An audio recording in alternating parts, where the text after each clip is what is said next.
Hello everyone, and welcome to my Mario Andretti review from Cars 1. Considered one of the most universally successful races in history, Mario Andretti has done it all. Name a race, circuit, series, or track, and you can be assured that Mario has garnered victories on every one of them. Not many cars know this, but Mario is actually an old friend of Doc Hudson's. They are fierce competitors on the track, but good friends off the track.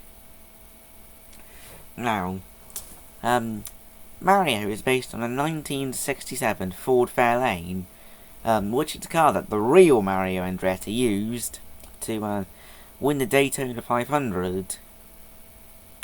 In the German dub, he is voiced by former Finnish F1 driver Mika Hakkinen, and in the Spanish one, he is voiced by Spanish F1 driver Fernando Alonso.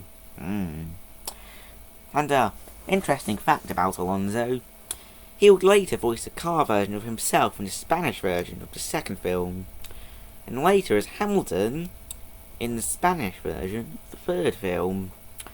How interesting. I love Alonso. Do you love Alonso? Beautiful man. But let's have a look.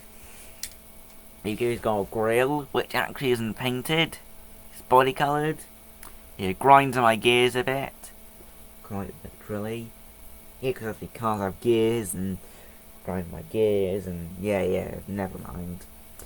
And as I previously mentioned, he's a 67 Fairlane. 427 cubic inches. Yeah, which you could style up as V8. I think that's 7 litres. Or at least close to that. Like a gold roof, number 11. Which I'm pretty sure was Andretti's number in real life.